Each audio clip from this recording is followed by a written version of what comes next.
Bharatiya Janata party ప్రతినిధి దిలీపాచార్యానికి నమస్కారం. నమస్తే. ఇలా రిషి గారు ప్రధానంగా 2-3 అంశాలను ఏబిఎన్ ద్వారా స్పష్టంగా బీఆర్ఎస్ పార్టీ నుంచి వ్యక్తం చేస్తాము. ఎస్ సార్, బీఆర్ఎస్ పార్టీ 65 లక్షల మంది సభ్యత్వంతో ఉన్న ఒక కుటుంబం. ఈ 65 లక్షల కుటుంబానికి పెద్ద దిక్కు కేసీఆర్ గారు. తదనంతరం పార్టీ వర్క్ ప్రెసిడెంట్ గా కేటీఆర్ గారు ఉన్నారు. అందులో కీలకంగా అంటే ఉద్యమం నుంచి నేటి వరకు కేసీఆర్ గారిని వెన్నుతట్టి ప్రతి సందర్భంలో కావచ్చు, ప్రతి కార్యక్రమంలో కావచ్చు వెన్నుతట్టి ఉన్నవారు హరీష్ రావు గారు. తదనంతరం కేటీఆర్ గారు, కవిత గారు కూడా ఆ రోజు తెలంగాణ ఉద్యమంలో మేము కూడా పార్టిసిపేట్ చేస్తాం. ఒక తండ్రిగా కావచ్చు, ఒక తెలంగాణ ఉద్యమ నాయకుడిగా కావచ్చు, తెలంగాణ రాష్ట్ర సాధనలో మేము కూడా పార్టిసిపేట్ చేస్తామంటే మొదట కేసీఆర్ గారు ఒప్పుకోవప్పటికీ తదనంతరం చాలా మంది తెలంగాణ కోసం పాటుపడుతున్న వాళ్ళలో వి ప్రకాష్ లాంటి వాళ్ళు, మిగతా వాళ్ళందరూ కూడా ఉండాల్సిన అవసరం ఉంది. ఎందుకంటే చదువుకున్న వాళ్ళు తెలంగాణ ఉద్యమం కోసం వస్తామంటున్నారు, వాళ్ళు పదవుల కోసం వస్తలేరు, వాళ్ళు ఖచ్చితంగా పార్టిసిపేట్ చేపిద్దామని చెప్పేసి నిన్న కవిత కూడా చెప్పారు, ఈ కరుడుగట్టిన ఉద్యమకారులను దగ్గర పెట్టుకోండి నాన్న, ఈ కుట్రదారులని కాదు అని. కుట్రదారులు ఎందుకైతారు? ఇప్పుడు రిషి గారు నేను ఏమంటే వెన్నుతట్టి కష్టకాలంలో, ఆపత్కాలంలో, తెలంగాణ ఉద్యమ సమయంలో ఏ పదవులు లేనప్పుడు, ఏ సంబంధించినటువంటి పైసలు లేనప్పుడు ఆ రోజు అడక తిన్నమో, అటుకులు బింగినమో, ఎన్ని రకాల ఇబ్బందులు పడమో తెలంగాణ కోసం కష్టపడడంలో తమ రక్తాన్ని దారపోసింది కేసీఆర్ గారు. అయితే ఆ రక్తానికి ఒక ఇంధనంగా పనిచేసినటువంటి చాలా మంది నాయకత్వంతో పాటుగా హరీష్ రావు గారు కూడా కీలకంగా ఉన్న అంశాన్ని స్పష్టంగా ఏబిఎన్ ద్వారా తెలియజేస్తా ఉన్నాం. హరీష్ రావు గారి పాత్ర ఎక్కడ కూడా తక్కువ చేయాల్సిన అవసరం లేదు. అదే క్రమంలో అట్టని కవిత గారు ఏమైనా చేయాలి, ఇటు కవిత గారు ఇవాళ మా పార్టీలో లేనప్పటికీ మా ఆడపడుచునే, మా కుటుంబ సభ్యురాలే, తను ఎక్కడున్నా బాగుండాలని కోరుకుంటాం. బీఆర్ఎస్ పార్టీకి మేము తెలియజేస్తా ఉన్నాం. తను మా దగ్గర ఉన్న హ్యాపీగానే ఉండేది, బయట ఉన్న కూడా లేదు. మీ దగ్గర హ్యాపీగా ఉంటే ఎంత పంచాయతీ ఎందుకు బ్రదర్? ఇప్పుడు మీ దగ్గర హ్యాపీగా లేకే సరే, అది ఆధిపత్య పోర్మరా, ఆవిడ కేటీఆర్ సీటు కావాలనుకున్నారా, లేకపోతే అసలు హరీష్ డామినేషన్ ఏంటి, మాట్లాడితే హరీష్ హరీష్ హరీష్ అంటున్నారు అనుకున్నారా, లేకపోతే ఫామ్ హౌస్కి వెళ్తే కూడా సంతానంతో మాట్లాడి వెళ్లాల్సిన పరిస్థితి ఏంటి అనుకున్నారా? మొత్తానికి అయితే ఆవిడ హ్యాపీగా లేరు, అదైతే ఎస్టాబ్లిష్ అయిపోయింది క్లియర్గా. 2007 నుంచి తను వచ్చిన కాంచి కూడా ఆ రోజు కడుపులో ఒక బాబును, ఆ చేతిలో ఒక బాబును పెట్టుకొని తెలంగాణ రాష్ట్ర ఏర్పాటు కోసం కావచ్చు, అదేవిధంగా ఆ రోజు కేసీఆర్ గారు 2009లో బై ఎలక్షన్స్ లో ఏదైతే మన మహబూబ్ నగర్ జనరల్ ఎలక్షన్స్ లో ఎంపీగా పోటీ చేస్తున్న సందర్భంలో కావచ్చు, అదేవిధంగా తెలంగాణ బతుకమ్మని విశ్వవ్యాప్తం చేయడంలో కావచ్చు, తెలంగాణ సంస్కృతి సంప్రదాయాన్ని విశ్వవ్యాప్తం చేయడంలో కావచ్చు, కవిత గారి యొక్క తెలంగాణ ఉద్యమ స్ఫూర్తిని ఎవరు కూడా ఈసమెత్తు కూడా తప్పు పట్టట్లేదు. అదే క్రమంలో ఇవాళ నిన్న చేసిన కామెంట్ ఏదైతే ఉందో అక్క గారు, అయితే హరీష్ రావు గారి విషయంలో, హరీష్ రావు గారు ఏంటండి ప్రతి సందర్భంలో పార్టీకి ఏ కష్టం వచ్చినా, ఏ ఆపద వచ్చినా, ఏ సాపద వచ్చినా కేసీఆర్ గారికి ఒక పెద్ద ఇంటికి పెద్ద కొడుకు లాగానే. అదే ఆమె చెప్పింది ఏంటంటే సమస్య సృష్టిస్తాడు, దాన్ని పరిష్కరిస్తాడు, ట్రబుల్ షూటర్ ఇమేజ్ తెచ్చుకున్నాడు కానీ అతను బబుల్ షూటర్ అని. అంటే మీరు అన్న ప్రతి పాయింట్ కి ఆవిడ కౌంటర్ పాయింట్ ఉంది. నేనేమంటే రిషి గారు, నిన్న సింగిరెడ్డి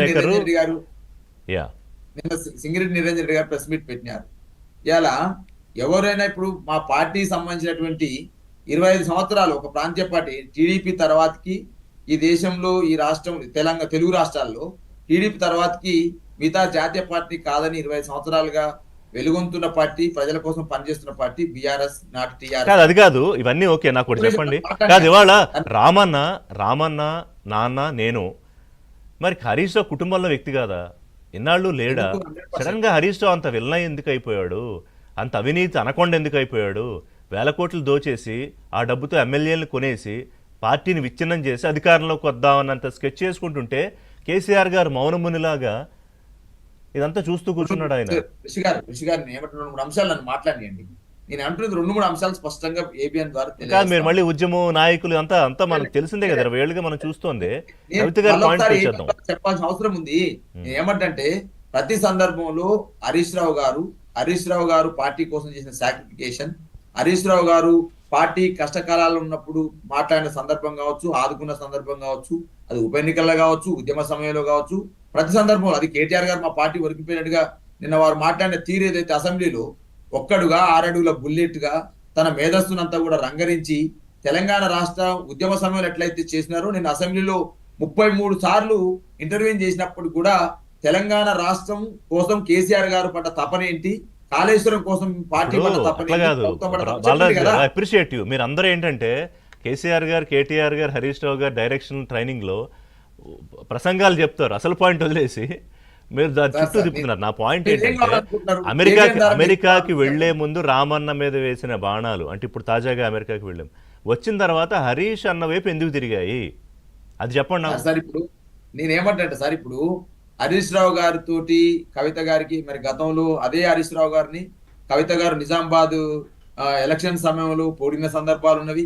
అనేక సందర్భాల్లో టీవీ ఇంటర్వ్యూలలో ఆరడుగుల బుల్లెట్ హరీష్ అన్న చాలా కష్టకాలంలో పార్టీకి ఉన్నాడు, ఆయన గొప్ప హీరో లాంటి వాడని చెప్పేసి పోయిన సందర్భాలు ఉన్నాయి. నిన్నేదో ఒక విమర్శ మీరు టీవీలో చేయగానే ప్రెస్ మీట్ లో చేయగానే హరీష్ రావు గారి వైపు ఎందిరినే బాణాలంట. మరి కవిత గారు అంతకంటే ముందు అనేక రకాల క్లిప్పింగ్స్ అది మీరు ఒక విమర్శ. సోషల్ మీడియాలో చూడొచ్చు. తూట్లు అట్లా కాదు, బుల్లెట్ గాయం తగిలింది అన్నారు కానీ తూట్లు పొడిచారు హరీష్ రావుని. ఆవిడ AK-47 అనుకుంటే ఆవిడ మాటలు, హరీష్ రావు ఒళ్ళంతా తూట్లు కొట్టారు నిన్న ఆవిడ మాటలతో.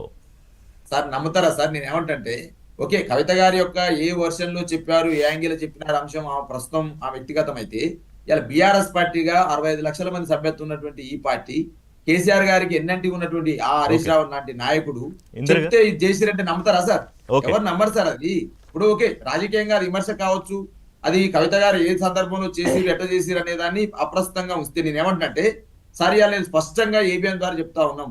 ఇలా కవిత గారు బయటికి వెళ్ళినప్పటికీ తను విమర్శలు చేస్తున్న సందర్భంలో ఒక్కసారి కూడా కవిత లాంటి నాయకురాలు ఇలా సంతోష్ గారు ఉండండి, సంతోష్ గారు ఇవాళ నేను అంటున్నా సార్, 4:30కు లేసి 12 గంటలకు అక్కడి నుంచి మళ్ళీ ఇంటికి వచ్చి తమ పిల్లల్ని భార్య పిల్లల్ని చూడకుండా ఆయన వయసు ఎంత సార్? 35 నుంచి 45 మధ్య 15 ఏళ్ల కాలంలో సుమారు 40 ఇయర్స్ కూడా 45 ఇయర్స్ ఉంటాయి ఆయనకు. ఆ క్రమంలో పార్టీ కోసము తన వయసుని అని చూడకుండా ఒక పెద్దన్న పాత్ర కేసీఆర్ గారికి ఒక చిన్న కేసీఆర్ కోసమా? కేసీఆర్ గారి కోసమే పార్టీ ఇప్పుడు ఆవిడేమన్నారు, ఇప్పుడు దానికి ఆవిడేమన్నారు కవిత గారు,